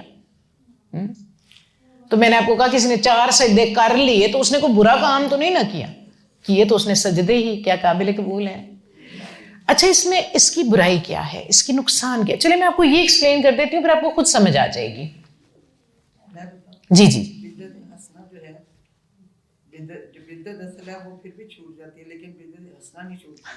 بالکل صحیح، میں آپ کو اس کے بالکل صحیح، بالکل اچھا میں آپ کو اس کے پیچھے جو ہے نا وہ کیوں بدعت حسنہ کو ڈسکریج کیا جاتا ہے، میں آپ کو اس کی ریزن بتاتی ہوں۔ چلیں، میں ایک ساس ہوں، میرے گھر بہو آتی ہے، بڑے اچھے کھانے پکاتی ہے۔ اب میرے بچے بیچارے جو ہیں، میں نے 25 سال کی عمر میں بیٹا بیایا، 25 سال سے وہ میرے ہاتھ کا پکا ہوا کھا رہا ہے۔ اب وہ آ کے بہو جو ہے وہ مجھے کہتی ہے آپ کا کھانا نا ٹیسٹی نہیں ہوتا۔ میں آپ کو بتاتی ہوں کھانا کیسے پکے گا، میں پکا کے دکھاتی ہوں۔ اب بظاہر اس میں برائی بھی کوئی نہیں، اچھا کھانا پکا رہی ہے۔ بتائیں آپ ساری ساسیں قبول کریں گی؟ آپ اسے کہیں گی اچھا 25 سال سے میں گند گھول کے کھلا رہی تھی اپنے بیٹے کو، تو آج اس کو کھانا کھلائے گی؟ کریں گی کہ نہیں کریں گی بتائیں؟ بیٹا بھی نہیں پسند کرے گا، کیونکہ اس کو اپنی، دیکھیں ہر چیز کے لیے ٹائم ہوتا ہے۔ تو اسی طرح یہ میں آپ کو یہ بات کر رہی ہوں کہ وہ ساس اس کو پرسنلی کیسے لے گی، اس کو چاہے بہو بہت ہی اچھا پکا کے، وہ کہے گی اچھا مجھے نہیں تھا پکانا آتا۔ یہ بات ہے کہ نہیں ہے؟ میں اب آپ کی نفسیات کے ساتھ بات کر رہی ہوں۔ تو میری بہنوں، ہمیں نیکی کا کانسیپٹ کس نے دیا؟ نبی صلی اللہ علیہ وآلہ وسلم نے. ہم ان کو بتاتے ہیں کہ نہیں آپ کو تو تھوڑی نیکی کرنی آتی تھی، ہم زیادہ کر کے دکھائیں گے. میں ابھی یہ آپ جو نیکی دے گئے ہیں نا، اس میں ابھی چور گنجائشیں تھی، میں کیلیں ٹھوکوں گی اس کے اندر. کیوں اللہ نے کہا کہ نبی صلی اللہ علیہ وآلہ وسلم کیا ہے وہ تمہارے لیے نبی صلی اللہ علیہ وسلم کی ذات میں بہترین نمونہ ہے. لقد کان لکم فی رسول اللہ اسوۃ حسنہ. اس اسوہ حسنہ کو پہلے فالو تو کر لیں، بعد میں بات کرنا. آدمی ہمارے سنت کی داڑیاں رکھنے کو تیار نہیں ہے تو چلیں ساری ساری رات نفل پڑھنے کے لیے. سود نہیں چھوڑنا اللہ کے نبی کے کہنے پہ، مگر وہ ایک چیز جو میرے بڑے مناتے رہے اس کو میں نے ضرور منانا ہے، کیونکہ بھئی یہ تو بدعت ہے حسنہ. اب میری بات سمجھ میں آئی؟ تو پہلے اتنا تو کر لینا، بعد میں چلیں گے آگے کی طرف. ایکسٹراز تو بعد میں آتے ہیں، پہلے کمپلسری چیزیں تو پوری کریں. کیا خیال ہے؟ تو جب تک آپ کا کوئی بھی عمل اتباع سنت کے کرائٹیریا پر نہیں ہوگا، تب تک میں نہیں کہہ رہی، اللہ کے نبی کہہ رہے ہیں کہ وہ رد کر دیا جائے گا. اچھا، ایک رات کی عبادت آپ کو بڑی پیاری ہے. باقی میں آپ کو مزے کی بات بتاؤں کہ کئی دفعہ نا بڑا ہی دل، وہ رات کو بندہ لیٹ سوتا ہے، ہڈ حرام ہے دل ہمارا، تو بعض اوقات خیال آتا ہے کہ آنکھ کھل گئی نماز سے پہلے، فجر سے پہلے، یار بڑا ہی سر بھاری ہو رہا ہے، آج نہیں اٹھا جا رہا. اتنی کون سی بات ہے، فجر تو پڑھوں گی نا. میں کچھ دیر سے نا میں اپنے آپ کو ایک ریمائنڈر اس وقت دیتی ہوں. میں کہتی ہوں اللہ تعالیٰ آسمان دنیا پہ آ کے کھڑے ہوئے ہیں، اور میں اللہ کو کیا کہہ رہی ہوں؟ میرے پاس ٹائم نہیں ہے، میری نیند نہیں پوری ہوئی.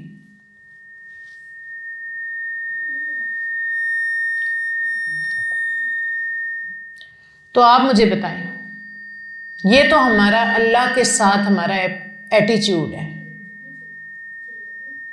چلیں اس کو تو پیچھے ڈال دیں، آپ فرض نماز کو دیکھ لیں. یہ میں موبائل سکرول کر رہی ہوں، اذان ہو رہی ہے، ابھی بڑا ٹائم ہے، ابھی بڑا ٹائم ہے، یہ امپورٹنٹ ہے. میری سمدن ڈاکٹر زیبا گئی ہوئی تھی عمرے کے لیے، آج پہنچی ہیں واپس 12 بجے. تو میں نے انہیں وہاں پر میسج کیا، میں نے کہا زیبا صرف دل کرتا ہے کہ وہاں کے قیام کے اس چیز پر انسان جان دے دے کہ یہاں زندگی صرف نمازوں کے گرد گھوم رہی ہے. اذان ہوگی نا تو کوئی ہوٹل میں کھانا نہیں دے گا آپ کو. یہ ہے زندگی کی فکر، اور ہم کن فکروں میں پڑیں گے؟ تو جب تک اتباع سنت نہیں نہ ہوگی، آپ کا کوئی بھی عمل کس سے قبول کروانا ہے؟ دنیا سے قبول کروانا ہے، دنیا آپ کے گلے میں ہاتھ ڈال دے گی، ڈال کے ویلے ہو جائیں گے. تو اتباع سنت ایک بہت بڑا کرائٹیریا ہے عمل صالح کا.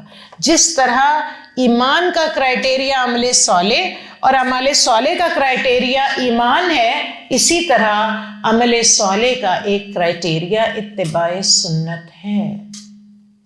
سنت کے مطابق اس عمل کو انجام دینا، تو یہ بہت ہی امپورٹنٹ ایک چیز ہے. اور پھر اللہ سبحانہ و تعالیٰ نے تیسری چیز کیا بتائی؟ وَتَوَاصَوْا بِالْحَقِّ. یہ ایک دوسرے کو، یہ خسارے سے بچنے کے لیے ایک تیسرا کرائٹیریا ہے، ایک تیسری صفت ہے. تو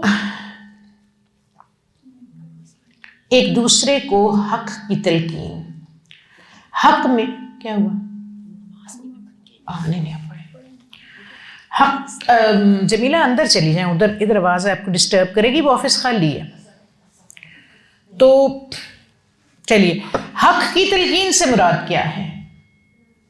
حق کی تلقین سے ایک دوسرے تواصوا بالحق، ایک دوسرے کو حق کی تلقین کرتے ہیں. اس سے مراد کیا ہے؟ اس سے سب سے پہلے تو مراد جو ہے وہ قرآن اور حدیث.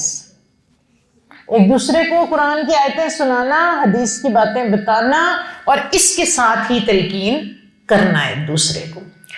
اور اس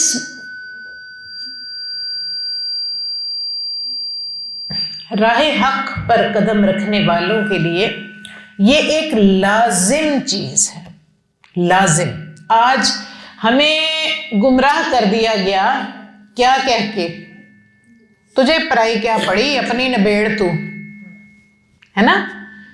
تو یہ ایک لازم اور ملزوم عمل ہے، بلکہ صرف لازم نہیں ہے. اسلام لانے، ایمان لانے کے بعد، راہ حق پر قدم رکھنے کے بعد یہ اس دو چیزوں کو یاد رکھیں، ایک لازم اور ایک مسلسل تقاضا ہے آپ سے. خسارے سے بچنے کے لیے ایک لازم اور مسلسل تقاضا ہے کہ ایک انسان ایک دوسرے کو حق بات کی تلقین کرتا رہے.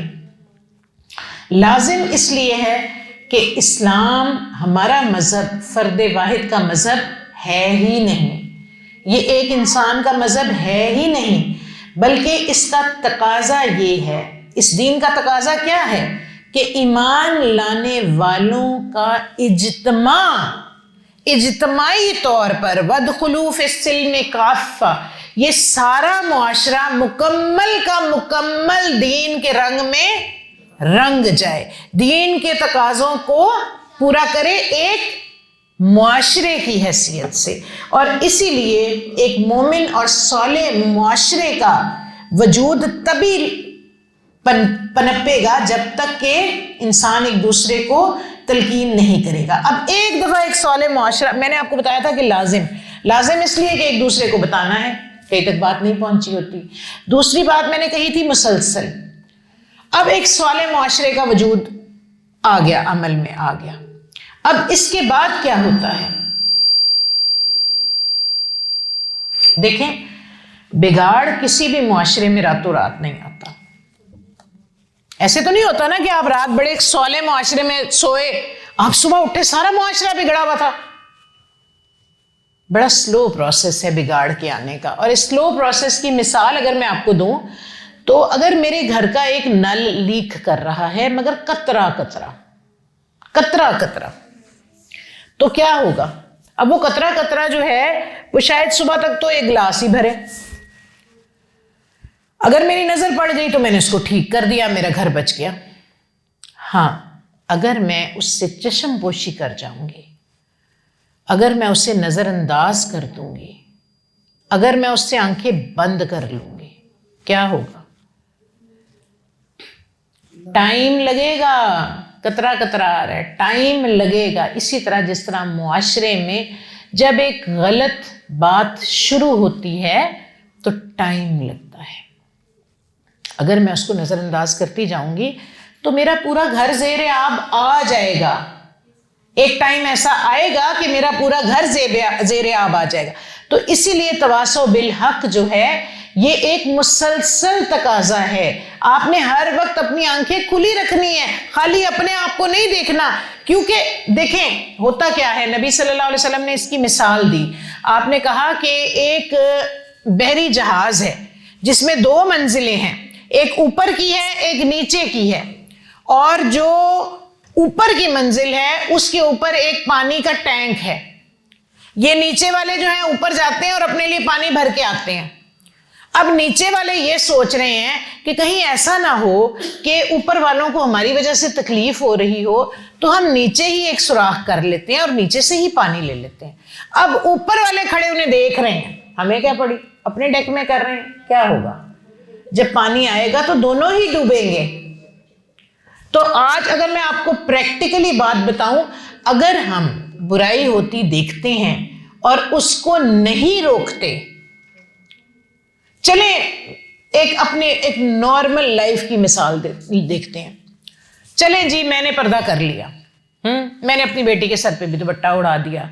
اب وہ ایک اچھا معاشرہ چل رہا ہے, اب وہ اسکول جانا شروع ہو گئی, وہاں پہ کوئی ایک لڑکی ہے جو کہ فضول قسم کے لباس میں آ رہی ہے.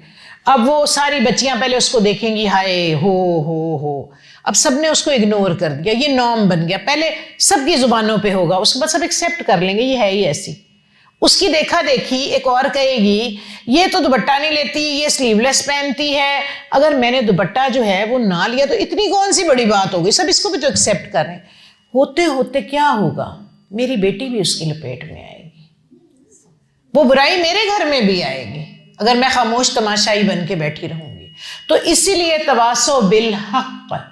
اب یہ تواصو بالحق کیا ہے؟ ایک تو میں نے آپ کو بتایا کہ قرآن اور حدیث کی روشنی میں دوسروں کو دین کی باتیں بتانی. حق کا جو لفظ ہے نا باطل کی ضد ہے, اور حق کا مطلب ہوتا ہے قرآن اور سنت کا نظام, اور باطل سے کیا مراد ہے؟ غیر اللہ کا نظام. تو اگر حق کا نظام نہیں ہوگا اور اس کی تلقین نہیں ہوگی تو باطل کا نظام چھانا شروع کر دے گا, پھیلنا شروع کر دے گا. تو ہر وقت مسلسل ضرورت ہے کہ باطل کے نظام کو اگر وہ سر اٹھانے کی کوشش کرتا ہے تو اس کو وہیں پر جڑ سے اکھاڑ دیا جائے. اور دوسرا جو تواصو بالحق کی ڈیفینیشن ہے وہ کیا ہے؟ یہ حقوق سے نکلا ہے لفظ, حقوق کی ادائیگی کی تلقین, خواہ وہ حقوق اللہ ہے خواہ وہ حقوق العباد ہے. اسلامی معاشرہ کبھی بھی بے حس نہیں ہو سکتا, بے حس نہیں ہو سکتا اسلامی معاشرہ. ایسا نہیں ہو سکتا کہ حقوق کی ادائیگی میں کوتاہی ہو رہی ہے, کمی ہو رہی ہے, زیادتی ہو رہی ہے اور باقی سب بیٹھ کے اس کو تماشے کے طور پر دیکھتے رہیں. ایسا نہیں ہو سکتا. اسلام ظلم یا جبر کے زور پر, ڈنڈے کے زور پر بھی حقوق کی ادائیگی میں بلیو نہیں کرتا. ہاں آپ نرمی سے بتائیں, سمجھائیں, الا یہ کہ وہ اثر نہیں کر رہا تو پھر آپ کو سختی کی اجازت ہے. اب یہ بات تو سمجھ آ گئی کہ ایک دوسرے کو وصیت کرتے رہنا ہے حقوق کی ادائیگی کی, اور کسی بھی شخص نے صرف اپنی اصلاح نہیں کرنی بلکہ یہ احساس رکھنا ہے کہ مجھے دوسروں کو بھی سمجھانا ہے اور نصیحت کرتے رہنا ہے. یہ بات تو سمجھ میں آ گئی. کوئی حقوق نہیں ادا کر رہا اس کو جا کے تاکید کریں. چوتھا کرائٹیریا کیا ہے؟ وتواصوا بالصبر. یہ بھی انسان کو خسارے سے بچاتی ہے. ایک پیکیج ہے نا 4 چیزوں کا. تو یہ کیا ہے کہ جب انسان دیکھیں, جب انسان مکمل طور پر ایمان میں داخل ہوتا ہے نا اور وہ عمل صالح کی طرف پیش قدمی کرنا شروع کرتا ہے, اللہ ہمیں اس مقام پر پہنچا دے. جب وہ پیش قدمی کرنا شروع کرتا ہے اس کو بہت سی مشکلات کا سامنا کرنا پڑتا ہے. سب سے پہلے تو اپنے نفس سے جنگ کرنی پڑتی ہے. تو نفس کو پھر صبر پر آمادہ کرنا ہے. پھر اس کے بعد دوسری کیا ہوتا ہے؟ اپنے نفس کو مکمل طور پر ہر وقت برائی کو چھوڑنا, اچھائی کو اپنانا. برائی کو چھوڑ دے, اچھائی کو اپنا لے. یہ ایک جنگ ہے جو مسلسل انسان کے اندر چلتی ہے اپنے نفس کے ساتھ. اس پر بہت زیادہ صبر کی ضرورت ہوتی ہے. جھوٹ بولنا, غیبت کرنی, مسلسل. اچھا اس پہ کیا خیال ہے, صبر کی ضرورت ہوتی ہے کہ نہیں ہوتی؟ کیونکہ دل کر رہا ہوتا ہے, دل کر رہا ہوتا ہے. دل کی بات ماننی بہت آسان. اس پر پھر اپنے آپ کو نا صبر اس پر کرنا. خود گھر میں ٹی وی چلا ہوا ہے, فلم لگی ہوئی ہے, ڈرامہ لگا ہوا ہے, گزرتے گزرتے نظر پڑ جاتی ہے, پھر صبر کرنا اپنے آپ کو. میرے لیے یہ جائز نہیں ہے, اس غیر محرم کو دیکھنے کی میرے اللہ نے نہیں اجازت دی, یہ موسیقی سننے کی میرے اللہ نے نہیں اجازت دی. تو صبر بہت بہت زیادہ چاہیے ہوتا ہے ان چیزوں میں. پہلے تو اپنے نفس کے ساتھ جو ہے نا, کیونکہ مشکلیں یہیں سے شروع ہو جاتی ہیں. جھوٹ بولنا آسان ہے، سچ بولنا بعض اوقات بہت مشکل ہو جاتا ہے۔ پھر اس کے بعد جو دوسری چیز ہوتی ہے وہ معاشرے کے رسم و رواج۔ اللہ اکبر، کتنا مشکل ہے رسموں کو چھوڑنا، توڑنا بہت مشکل ہے۔ میرے بچے میرے ساتھ مذاق کرتے ہیں جان کے نا، تو انہیں پتہ ہے کہ اس بات سے میں وہ بڑا بیٹا میرا جو ہے نا وہ ہر وقت مجھے کہتا ہے آپ کے تو میں اتنے شاندار کل کروں گا نا، آپ یاد رکھیں۔ پھر وہ کہتے ہیں میں نے آپ کو نا ادھر لاہور لے جا کے دبنا ہے۔ تو میں ابھی رستے میں موٹر وے بھی اس کے ساتھ آئی تھی، تو میں اس کو یہی کہہ رہی تھی، میں کہ یاد رکھیں میں اسلام آباد میں مروں گی نا تو ادھر لوگ کہاں سے میں اکٹھے کرتا پھروں گا، تو جو میں نے روٹیاں پکانی ہیں وہ میں کس کو دکھاؤں گا، میرے تائے سارے ادھر آئیں گے، میں کتنے ٹھہراؤں گا ان کو یہاں پہ۔ تو معاشرے کے رسم رواج بہت زیادہ صبر کی ضرورت ہوتی ہے۔ ہم کامیاب نہیں بھی ہوتے ان کو توڑنے میں، مگر کم از کم اپنی ذات پر تو لاگو تھوڑے بہت کرنے کی کوشش کریں، اس سے بھی صبر کی ضرورت ہے۔ اب وصیت ہی ہم کر سکتے ہیں نا، اور دوسری بات یہ کہ مطلب there is much to it other than all these things, کہ اور بہت ہمارے معاشرے کے رسم رواج چل رہے ہوتے ہیں جن کے اگینسٹ جانا بعض اوقات پھر بڑا دشمن، اپنے خاندان والے دشمن ہو جاتے ہیں، اپنے معاشرے۔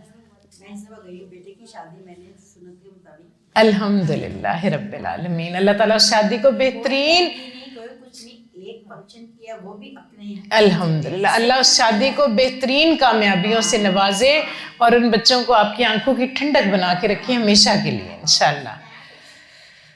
تو وہ پھر معاشرے کے رسم رواج کے ساتھ جو ہے نا وہ بھی ایک بہت بڑی جنگ چل رہی ہوتی ہے، قربانیاں دینی پڑتی ہے۔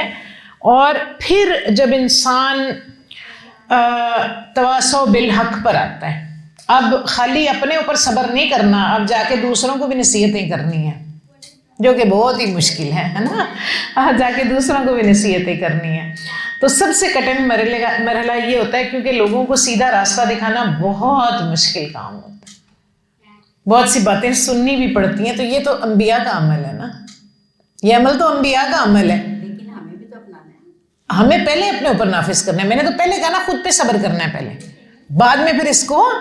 لیکن وہ ڈاکٹر اسرار احمد کی ایک بات مجھے بڑی اچھی لگتی ہے، بعض اوقات میں بھی یہی سوچتی تھی، تو پھر میں نے کہا کہ پھر میں اب کیا، پھر اس کا مطلب ہے کہ جو مجھے پتا ہے میں بتاؤں۔ انہوں نے کہا کہ جو دوسروں کی ہدایت کے لیے جو کوشش کرتا ہے صلاح کے لیے ان کو، تو کسی اور کی اصلاح ہو نہ ہو، اللہ پھر اس کے صدقے نا اس کی اصلاح کر دیتا ہے۔ تو چلیں یہی نیت لے کے کھڑے ہوتے ہیں انشاءاللہ۔ تو یہ بہت بڑا صبر آزما عمل ہے۔ دیکھیں انبیاء کو ساری عمر کس وجہ سے مشکلات کا سامنا کرنا پڑا، اسی وجہ سے کرنا پڑا، لوگوں کی ناراضگیاں بھی ہوتی ہیں، تکلیف دہ باتیں بھی ہوتی ہیں، اور بندہ مومن تو ہر وقت ان تکلیفوں کا سامنا کرتا رہتا ہے۔ اور اپنوں کی ناراضگی برداشت کرنا آسان نہیں ہوتا ہے نا، بہت مشکل کام ہے، اپنے ہی ناراض ہو کے بیٹھ جاتے ہیں، دوست ناراض ہو جاتے ہیں، معاشرہ ناراض ہو جاتا ہے، رشتہ دار ناراض ہوتے ہیں، آسان بھی نہیں ہوتا ان کی، مگر وہ ایک صورت میں آسان ہوتا ہے جب بندہ اپنے دل میں یہ یقین بٹھا لے اور اپنے آپ کو یہ سمجھاتا رہے کہ یہ جو اس وقت میرے سے ناراض ہیں اور میں یہ سہ رہی ہوں اور میں یہ برداشت کر رہی ہوں اور میں ان پہ صبر کر رہی ہوں، تو انشاءاللہ تعالیٰ وہی جو شاعر نے کہا تھا نا، توحید تو یہ ہے کہ خدا حشر میں کہہ دے یہ بندہ دو عالم سے خفا میرے لیے ہے۔ بات تو یہ ہے نا، یہ بندہ دو عالم سے خفا میرے لیے، یہاں پہ پھر وہ آپ کا اور ایک اللہ کا جو ہے نا وہ پھر، کیونکہ انسان پھر اللہ کی خاطر برداشت کر رہا ہے، تو یہ آسان نہیں ہوتا۔ اور بات یہ ہے صبر خود بھی کرنا ہے اور اس کی تلقین بھی کرنی ہے، اور سب سے بڑی بات یہ ہے کہ صبر کا اجر کتنا بڑا ہے، انما توفون الصابرون اجورہم بغیر حساب، میں صبر کرنے والوں کو بغیر حساب کے اجر دوں گا۔ اسی لیے کر لیتے ہیں صبر۔ اللہ ہمیں صبر کی توفیق دے، اللہ ہمیں صبر کی توفیق دے۔ اور پھر وہی بات ہے کہ وہ جو حدیث میں آتا ہے نا کہ قیامت والے دن اللہ تعالیٰ کہیں گے کہاں ہیں وہ لوگ جن کا مجھ پہ حق ہے، سب خاموش ہوں گے، کون اللہ پہ حق جتا سکتا ہے؟ پھر پوچھیں گے، پھر اللہ تعالیٰ بلائیں گے ان لوگوں کو، تو لوگ بڑا رشک کریں گے یہ کون ہے، تو پھر اللہ تعالیٰ بتائیں گے یہ وہ لوگ ہیں جن کو میں نے دنیا میں اتنی تکلیفیں دی کہ ان کی آنکھیں نم ہی رہتی تھیں، دنیا میں نم ہی رہتی تھیں، مگر یہ میری خاطر صبر کرتے تھے۔ سب سے بڑا جو صبر کا اجر ہے وہ کیا ہے بتائیں؟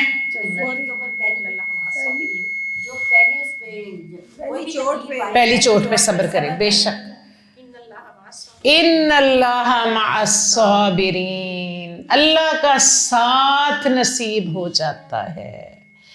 اللہ اس بندے کا جس کو میرے بات سنے، جس کو اللہ نے یہ کہہ دیا میں تیرے ساتھ ہوں، کچھ چاہیے اس سے بڑھ کر؟ جس کو اللہ نے یہ یاد ایک وعدہ دے دیا میں تیرے ساتھ ہوں، اس سے آگے تو کچھ ہے ہی نہیں۔ تو خود بھی کرنا ہے۔ یہ 4 چیزیں ہیں جو آپ کو خسارے سے بچاتی ہیں۔ اللہ تعالی ہمیں ان سب پہ عمل کرنے کی توفیق عطا فرمائے۔ وآخر الدعوانا ان الحمد للہ رب العالمین۔ جی کوئی کویسچن اس کے اوپر؟ آپ کہہ رہے تھے نظر کا، تو ہم لوگوں کا اکثر یہی ہوتا ہے کہ یہ کام بگڑا تو یہ نظر لگ گئی ہے، یہ کچھ اچھا کرنا ہے تو بتاؤ نا، نظر لگ جائے گی۔ 5 منٹ لیتی ہوں اس کا جواب دینے کے لیے انشاءاللہ۔ دیکھیں موت آنی ہے نا، فرشتہ آپ کے سامنے آئے گا روح لے جانے، کیا کرے گا اللہ تعالیٰ؟ کیا کرے گا؟ بہانہ بنے گا، ہے نا؟ Road accident. چلے میں آپ کو بتاتی ہوں کہ حدیث کے مطابق اللہ نے ہر انسان کے ساتھ حفاظت والے فرشتے ڈیپیوٹ کیے ہیں، لگائے ہوئے۔ آپ لوگوں کے ساتھ پتہ نہیں میری وہ فرشتوں کے اوپر کلاس ہوئی تھی کہ نہیں ہوئی تھی نا؟ اللہ تعالیٰ نے ہر انسان کے ساتھ نگران اور حفاظت کرنے والے فرشتے لگائے ہوئے ہیں، اور یہ فرشتے صرف 2 حالتوں میں انسان کو چھوڑ کے جدا ہو جاتے ہیں۔ ایک وہ جب اس کی موت آتی ہے، اب انہوں نے حفاظت کیوں کرنی، اب اللہ کا حکم آ گیا۔ دوسرا جب اس کی تقدیر میں کوئی ایکسیڈنٹ، کوئی تکلیف، کوئی آزمائش لکھی ہوتی ہے، یہ فرشتے حفاظت چھوڑ دیتے ہیں، اب اس نے آنا ہے۔ اب انسان کی موت کا بھی کوئی نہ کوئی بہانہ بننا ہے، ایکسیڈنٹ ہونا ہے۔ اب ایکسیڈنٹ نے ہونا ہی ہونا ہے ڈرائیور کی غلطی کی وجہ سے، تو کیا خیال ہے ڈرائیور نے مارا اس کو؟ نہیں، یہ جو چیز تھی نا یہ تقدیر میں لکھی ہوئی تھی، اس کا بہانہ بن گیا۔ اسی طرح سے نظر برحق ہے، من شر حاسد اذا حسد، مگر وہ نظر اتنی طاقتور نہیں ہے کہ وہ اللہ کی اجازت کے بغیر جا کے لگ جائے۔ وہ تب لگے گی جب اللہ اس کو اجازت دیں گے، بہانہ بن گیا۔ یہ وہ ڈرائیور ہے، یہ وہ بخار ہے جو آیا جس کی وجہ سے آپ مر گئے، یہ وہ کووڈ تھا جس کی وجہ سے آپ مر گئے، ایسی وہ نظر ہے، نظر برحق ہے۔ اب اس کا حل کیا ہے؟ حفاظت کے اذکار جو اللہ نے صبح شام آپ کو دے دی، ٹھیک ہے؟ علماء لکھتے ہیں کہ یہ جو اذکار ہیں یہ مومن کا وہ سرمایہ ہیں کہ جن کو آپ ہتھیار کہتے ہیں۔